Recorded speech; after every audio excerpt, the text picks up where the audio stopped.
All right. Well, thanks everyone for sticking with me here. Um, yeah, last thing before lunch. Um, I want to tell you about learning potentials for molecular dynamics, and we saw the hype curve before, and there's a lot of hype in machine learning. I think this is one case where it's really working fantastically well and getting picked up by practitioners and by industry and by the pharmaceutical companies. So this is kind of a success story. Um, I'm collaborating with a lot of quantum chemists in this work who have really, the theoretical chemists have been pushing this forward. And so I'm going to tell you one variant on this theme, but there's lots of people doing similar things and it's just working remarkably well. So, but there's also future work where there's certain things that we still have to do, and interesting questions remain to be solved. And I think input from the physics community can be really important there. And of course, this work was done by many others. I'm sort of playing actually not the primary role here. Justin Smith and Nick Lubbers did a really fantastic job, I think. So just to set the stage, molecular dynamics is actually of tremendous interest across many domains of science. If you look at the web of science and you do a search for how often does molecular dynamics come up in published work, it actually beats out things like electronic structure and high-performance computing. And so fluid dynamics and climate modeling are also really high, but molecular dynamics got more counts here in terms of publications. And the applications could range from biophysics, drug design, material science. So this is like if you could put a good molecular dynamics tool in people's hands, it would be tremendously useful. So what's the game here? Well, we're going to treat the nuclei positions as fixed. So these are the R's. And for fixed nuclei positions, we're going to allow the electronic dynamics typically to relax. And we're going to ask, okay, can we solve the Schrodinger equation for the electrons with fixed nuclei positions? That gives you an energy. And what you're interested then is, okay, how does this energy change if the nuclei move around, right? So this is the Born-Oppenheimer approximation. This is really standard. And so you're going to actually solve for the dynamics of the nuclei, but separating the scales between that dynamics and the electron dynamics. So this is all standard, but the reason I mention it is because there's an interesting question, like what if you were to try to do this more correctly? Like for example, hydrogen are really small, and in a lot of cases their quantum mechanics is important. So how could you put that quantum mechanics back in? Or if things are moving around fast, it might not be a good approximation to treat the electrons as totally relaxed. So that's another interesting question. Can you capture the non-equilibrium dynamics of the electrons as the nuclei are moving around? And I think those could be interesting future questions for machine learning, not here. So if you look at what people are typically doing, they're using so-called classical potential, or people might call these force fields. And of course, the big pro is that they're very fast. You can simulate millions or billions of atoms in a practical way. And but the cons are that you have to sort of hand fit simple potential forms. And when people do this, they fit to certain things that they want to get right. Of course, those things they get right, but you have a real problem with transferability.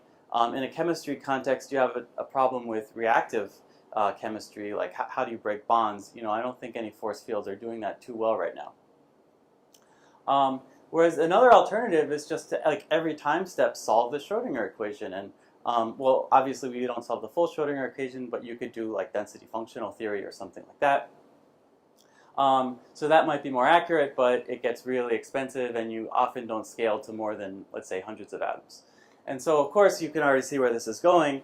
With machine learning, why not get the best of both? So you can train a machine learning model from data that came from quantum mechanic calculations, but once you have the machine learning model, it can just produce really fast MD potentials for you. So you get the accuracy and the speed. And like I said, this is a real success story. So sort of this field has gone back to the 90s. It really picked up steam lately, and here's a benchmark that everyone kind of picks up, and it's sort of like a standard bake-off, or it was for the last few years.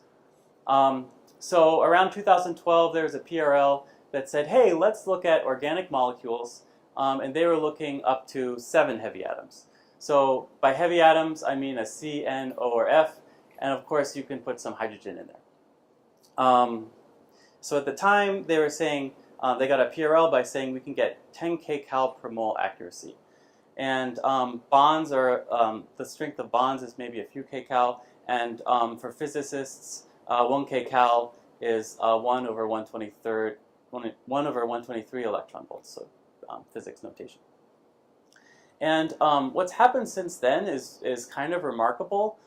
So people started looking at slightly bigger molecules. So these are like some typical examples. And so these are all the molecules. So this data set has 130,000 molecules, and they are all the molecules with up to 9 heavy atoms.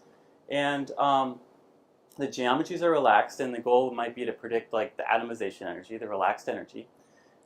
And over time in this bake-off, like, you know, very rapidly actually, you go from like 4 kcal per mole to less than 1, and then, you know, we got here and we were feeling really good, like, oh wow, look how well we could do. So we train on 130,000 molecules, and we're getting this tiny, tiny fraction, so like 0.26 kcal per mole, and then you step back and think like, okay, what am I really accomplishing here? Because this data was generated from DFT calculations, and DFT calculations are definitely not trusted to this level of accuracy. Maybe they're trusted to this level of accuracy. So we're working so hard to build machine learning models that reproduce DFT. We really don't trust DFT to this level, but at least this is a remarkable success of machine learning. So just to give you some sense of how remarkable this is, on the x-axis is the machine learned predicted energy, or sorry, I guess this is reversed, predicted and the true energy. And if you're doing perfect, this would be the identity, and probably if you're sitting in the back, this looks exactly like the identity. So what you have to do is like really, really zoom into a spot to see even some slight errors. I mean, it's just like a ridiculous success. So, and remember here, we're training on some molecules and predicting the energy on different molecules, and it's kind of amazing how well this works. So the moral of this slide is DFT is not good enough. Like, we now have the opportunity to go to higher levels of quantum theory that are much more expensive than DFT calculations. So, well, what are those? So like I said, you know, this is more of a cartoon, but, you know, most people are doing MD with classical potentials. There's various levels. Beyond DFT might be like a couple cluster, and then if you want the exact solution, it's going to be exponential in the system size. Of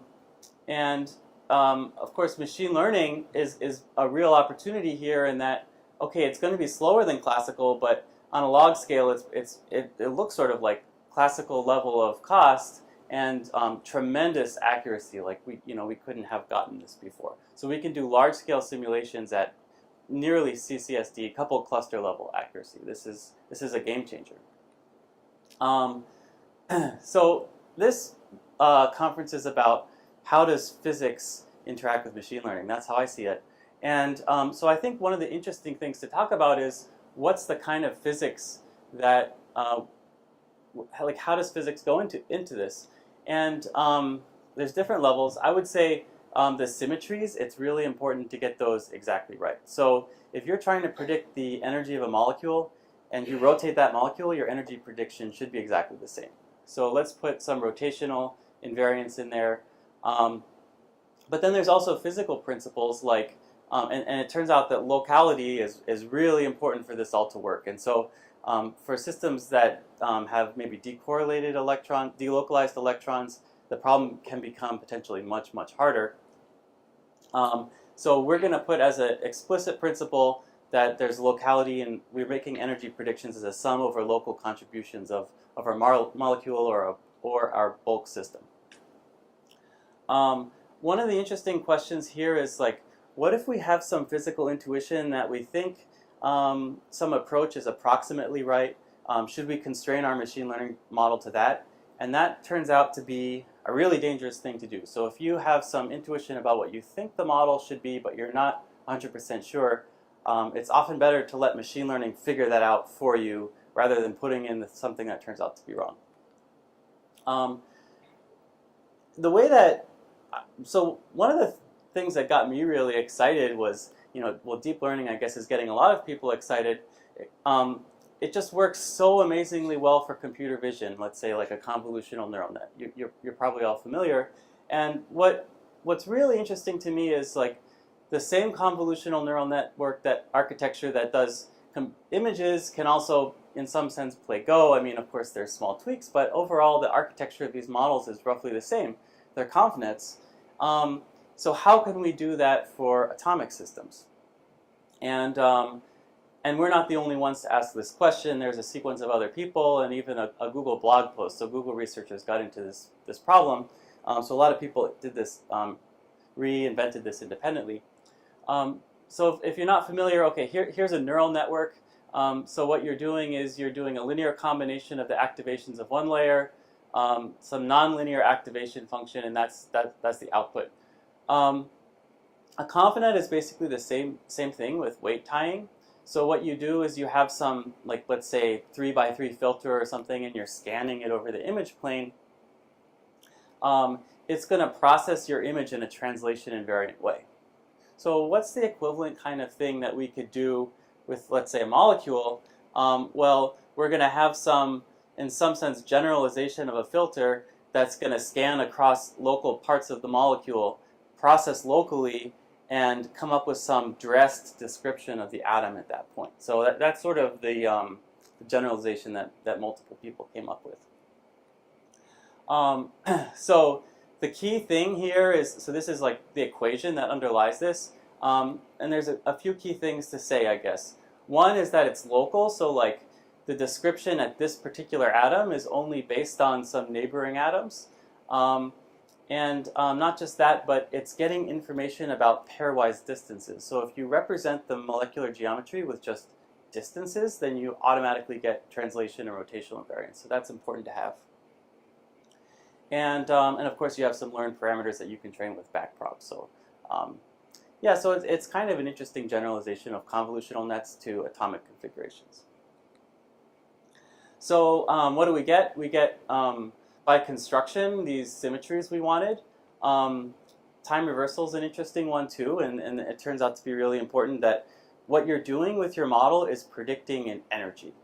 And the forces that you get are the exact derivatives of the energy you predicted. So you only predict one scalar energy, and forces emerge from that. That's very important, I think. Then there's a spatial locality, and this assumption is pretty standard, that what you're going to do is you're going to predict a local energy at all the points in space and then sum them up to get the total energy. And then our twist on this is to also put in some hierarchicality. So like many body interactions should tend to have less of a contribution than lower order interactions, like let's say pair interactions, and that's like a weak regularization we put, but it tends to help a little bit. So this is the point I was making earlier, that you want to train to an energy function, but your data can have both energies and forces. And so this is kind of like maybe not what people aren't familiar with thinking about this, but of course everyone knows to train a neural network you use backpropagation, but backpropagation can be used in other ways too. If you have a neural net that predicts energies, you can use backpropagation to get forces, right? You don't have to get derivatives with respect to the weights. You can get derivatives with respect to the positions of the atoms. So if you do backprop once, you can get, at the same cost, more or less, you get all the forces. Like for each atom position that was an input, you get all those forces simultaneously. And so we're used to thinking of it like do the forward calculation, do the backward calculation. But if you think in terms of the expression tree, what you're really doing is you're doing the same calculation twice. So here's like a reflection plane. So what we're going to do is we're going to take our computational graph and double it. Okay, now once we have forces, we can define our loss function. So the loss function is saying we want the energies to match, and we want the forces to match. But this is kind of a weird thing, right? Because this is already involving a derivative of the neural network output. So it turns out that people in PyTorch and TensorFlow already thought of this use case. So you can now do backprop a second time to take the gradient of this loss function with respect to weights. And so this calculation you did to get forces has to kind of be doubled. So in effect, you're running the neural network 4 times. But anyway, it's all handled for you, and it's kind of cool to know that you can train simultaneously on energies and forces, even though your model's only outputting energy. Neat trick. Okay, so what I was saying before, and I think that this is really true for the community, is there's lots of different ways to implement the machine learning methods. What's exciting is the data sets. And because we're doing simulations, we can generate lots of data, and we can start thinking about generating really expensive data, like, not just DFT. Let's go to couple cluster or some higher level of theory. But we want to be smart about how we're generating the data. So active learning is something a lot of people are starting to pick up, which is let's ask our machine learning model to tell us what new data to collect. So we have a model. We can use that to try to run MD, and maybe it's unstable and explodes. Well, if that happens, then clearly we needed more data to keep the model stable. But more generally, let's say the model can predict its own uncertainty, and if the model says, look, I really don't know how to predict this force here, that's a good signal to us to go back and run more quantum calculations, augment the data set, and retrain. So it's kind of a loop, and I think this is like a really important feature of modern methods of this type. So to give you some example, a couple years ago, we had this data set of 22 million DFT calculations. So this is a lot of molecules and all kinds of different conformations, not just the relaxed one. And and then this year, we developed an active learn data set with only 5 million data points. And but this data set was much more cleverly constructed. And so if we got good data that we were careful about collecting, it actually leads to overall better machine learning models. So as we're doing the active learning on this x-axis, we're finding that the data set that we're constructing gets better and better accuracy, leads to models with better accuracy compared to a data set that was much larger but not as well constructed. So another really interesting idea is that some of these quantum calculations are very expensive. So like couple cluster, you don't want to do for more than, let's say, 10 or 20 atoms or something. It gets to be a pain. We can generate a lot of DFT, like relatively low quality quantum calculations, and do a few couple cluster calculations, like let's say this is 10% of this. Can we have some smart way of combining those two kinds of information? So this would be like transfer learning. So for example, maybe the machine learning, the deep learning model is learning the right kind of abstractions from here, and then just needs to do a little fine tuning with this higher quality data. And that turns out to be effective, but I think that that there's a lot more to do, a lot of room for innovation in this space. So so specifically, we have 5 million data points in this DFT data set. We have about 500,000 couple cluster calculations over here. We combine them, and we get something that seems to be tremendously effective. Like this is now a tool that pharmaceutical companies are using. And so there's a bunch of chemistry benchmarks, and I don't want to go into details. I'm not a chemist. But the red, the red is like a DFT reference calculation. The blue is a machine learned model trained on the DFT data.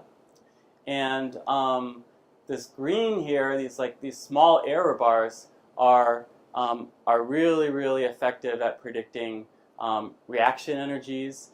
In this case, for hydrocarbons, they're really effective in predicting torsions of organic molecules relevant to pharmaceuticals, to drug molecules. So over here are DFT calculations.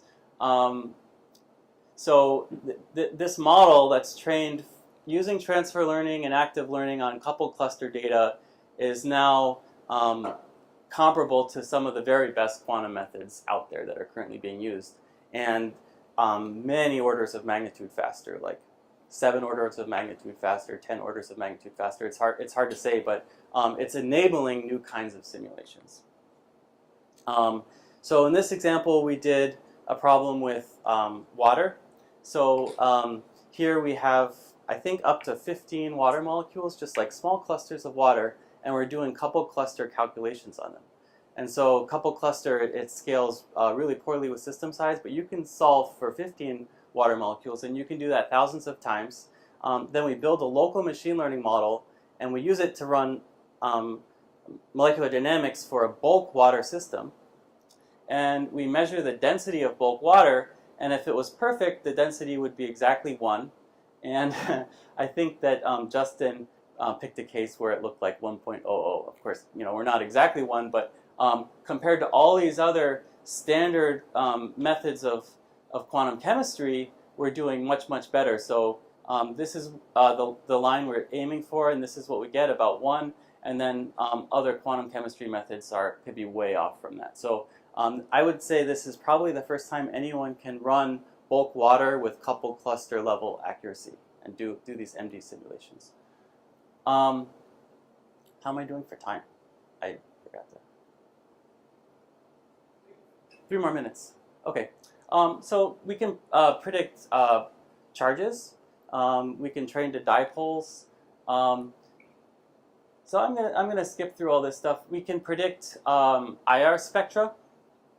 So these are like real experimental data in, let's see, well, I'm not seeing the experimental data in this slide, but I guess you'll have to take my word for it that we can predict IR spectra, which is something relevant to chemistry.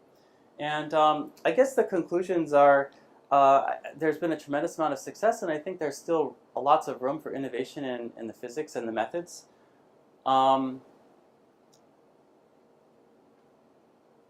Yeah, so I guess I'll leave it at that and take questions.